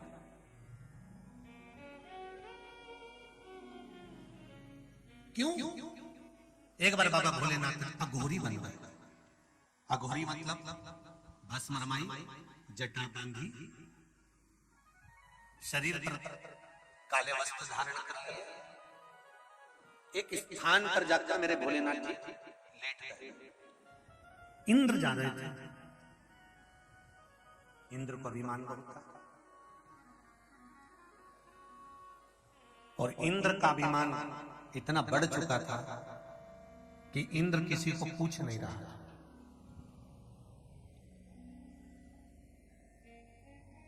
जाते जाते इंद्र बीच में अघोरी बाबा को देखा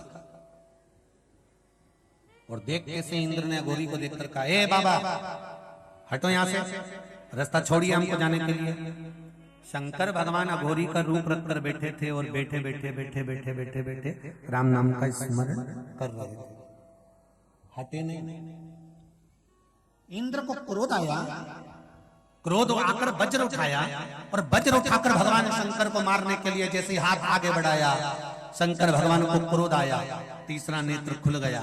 जैसे ही तीसरा नेत्र खुला, इंद्र पहचान का ये तो भोलेनाथ जी हैं। तुरंत इंद्र स्थान छोड़कर भागे। भगवान शंकर का क्रोध पीछे पीछे जाने लगा और इंद्र आगे आगे भागने लगे। भागते भागते भागते भागते भागते भागते इंद्र देवलोक में जब पहुंच गए, पहुंचने के बाद वहां पर बृहस्पति महाराज मिले। बृहस्पति महाराज ने पूछा, इंद्र कहां भाग रहे हो? तुम कहां भाग रहे हो इंद्र? इंद्र कहते हैं बृहस्पति महाराज से, महाराज गुरुदेव शंकर भगवान का क्रोध आ रहा है और वो क्रोध मुझे मार देगा। बृहस्पति महाराज ने आकर भगवान शंकर के क्रोध को रोका। रोक कर कहा, प्रभु ये इंद्र है, थोड़ा सा अहंकार आ गया था, आप इसको क्षमा कर दीजिए। शिव जी ने क्षमा करा। इस क्रोध का मैं क्या करूं ये बता। इस क्रोध को मैं क्या करूं? बृहस्पति महाराज ने कहा, इस क्रोध को मैं समुद्र में फेंक देता हूं। भगवान शंकर के क्रोध को ले जाकर समुद्र में फेंक दिया, जिससे एक बालक ने जन्म लिया जिसका नाम जलंधर है।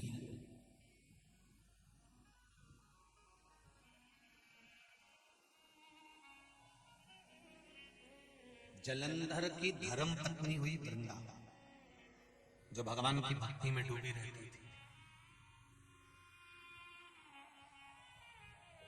वृंदा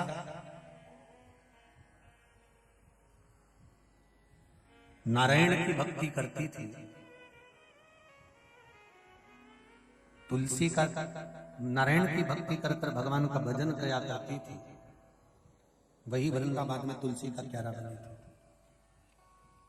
एक बार वृंदा बैठी हुई थी, उसका सात्वित्व भगवान विष्णु ने दिखा दिया। शंकर भगवान ने जलंधर को मार दिया। वृंदा रोती रोती बोली थी कि हे भोलेनाथ, मेरी तप साधना इतनी प्रबल रही है कि मेरे अपने पति के प्राणों को मैं बचा कर रखी हूं। जितने भी पुरुष, जितने भी भाई इस पावन शिव महापुराण कथा को आस्था चैनल पर सुन रहे हो, चाहे फेसबुक पर सुन रहे हो, यूट्यूब पर सुन रहे हो, चाहे पंडाल में सुन रहे हो, एक निवेदन है, कभी इस अक्कड़ में अपनी जिंदगी को मत जीना कि तुम सब कुछ कर रहे हो।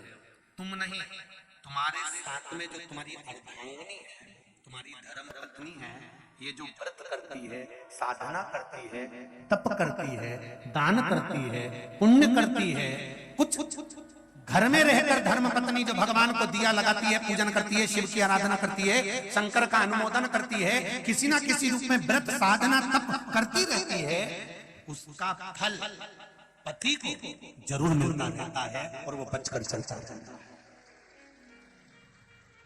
ये धर्म पत्नी के पुण्य का फल।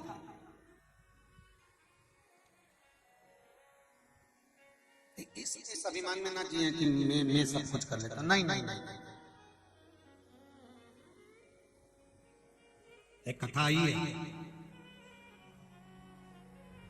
एक सेठ जी ने एक नौकर की, नौकर नहीं आया तो सेठ जी ने उसकी तनख्वाह बढ़ा दी। 4 दिन नौकर नहीं आया तो सेठ जी ने तनख्वाह बढ़ा दी। बेचारा इतना मेहनत करता है, उसको तनख्वाह कम मिलती होगी इसलिए नहीं आता होगा। तनख्वाह बढ़ी, नौकर आया, 1 महीना काम करने के बाद 8 दिन के लिए नौकर फिर गायब हो गया, तो सेठ जी को गुस्सा गया, तो उसने तनख्वाह आधी कर दी। नौकर फिर आ गया, सेठ जी ने तनख्वाह दी, तनख्वाह आधी थी। सेठ जी ने नौकर से कहा, क्यों रे, मैंने तुझको तनख्वाह दुगनी कर दी तो तूने मुझे धन्यवाद नहीं दिया, और आज मैंने तनख्वाह आधी कर दी तो भी तो कुछ नहीं बोला। इतने में नौकर ने कहा, सेठ जी अब मैं क्या बताऊं, तो कम से कम धन्यवाद तो दे सकता था, और अब तनख्वाह तेरी आधी हो गई तो भी तू कुछ नहीं बोल रहा। इतने में नौकर ने कहा, सेठ जी ज्यादा हो गई थी तो भी कुछ नहीं बोला, और कम हो गई तो भी कुछ नहीं बोला, तो मैं क्या बोलूं, ये तो महादेव की कृपा है। मैं पिछली बार नहीं आया 8 दिन, आपने तनख्वाह मेरी बढ़ा दी। उस समय पर मेरी पत्नी के गर्भ से पुत्र हुआ था, जैसे ही मैं आया मुझे दुगनी तनख्वाह मिली, तो मैंने महादेव जी से कहा, बारे महादेव गजब करा, घर में एक संतान बढ़ाई तो उसके भाग्य की तनख्वाह भी मेरी दुगनी कर भेजना।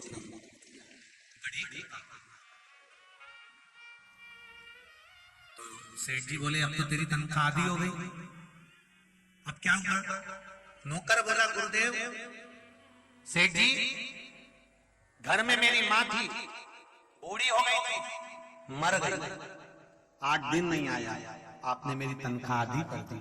मैंने कहा, बारे महादेव गजब करा, व्यक्ति घटा तो उसके भाग्य की लक्ष्मी भी घटा दी, बड़ा कृपालु है, बड़ा दयालु है। ये कभी विचार मत करना कि आपके अकेले के भाग्य का धन नहीं। जिस अर्धांगिनी के साथ आपका विवाह हुआ है, जिस कन्या के साथ, वो कन्या आपके साथ में गठजोड़ा बांधकर जब बैठती है तो एक अंदाजा लगाकर बैठना, आपकी जिंदगी के सुख देने में आदि हकदार वो होती है, उसके सुख का भाग्य आपको प्रदान करती है, साधारण नहीं होती है हमारा। मैंने भगवान विष्णु की तप साधना करी है, मैंने नारायण की तप साधना करी है, और आपने मेरे पति के प्राण ले लिए। तप साधना किसको कहते हैं? उस तप साधना का बल पार्वती खुद देखेगी, पत्तियां खाकर अपने प्राणों को रखकर आपकी आराधना करेगी, और वो बल देखो, पार्वती का एक नाम अर्पणा पड़ गया। शिवलिंग बनाना, पूजन करना, बेलपत्र समर्पित करना, उसको धारण करना, ये माता पार्वती जी ने हमको सिखाया है कि हमें रोग से मुक्ति कैसे पाना है, हमें लक्ष्मी की प्राप्ति कैसे करना है, हमें वैभव की प्राप्ति कैसे करना है, हमें धन सत्ता कैसे प्राप्त करना है। शंकर भगवान को आराधना कर हम अपने जीवन का कौन सा ऐसा कार्य जो नहीं कर सकते, सब पूर्ण कर देते।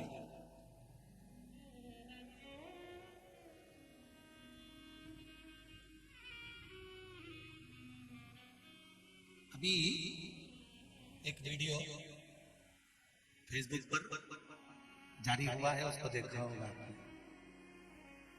एम्स हॉस्पिटल में ट्यूमर का ऑपरेशन चल रहा है,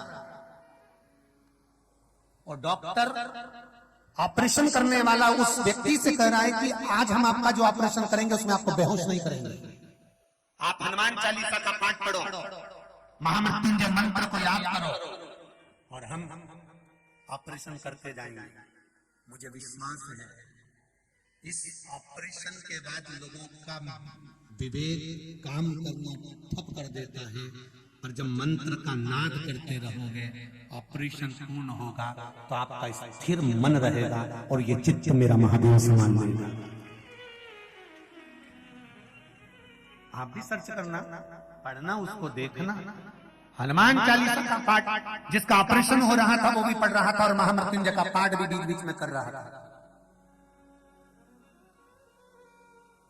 अकाल मृत्यु वो मरे जो काम करे चंडाल का, काल उसका क्या बिगाड़े जो भक्त हो महा काल का। जो शिव का उपासक होता है उसका काल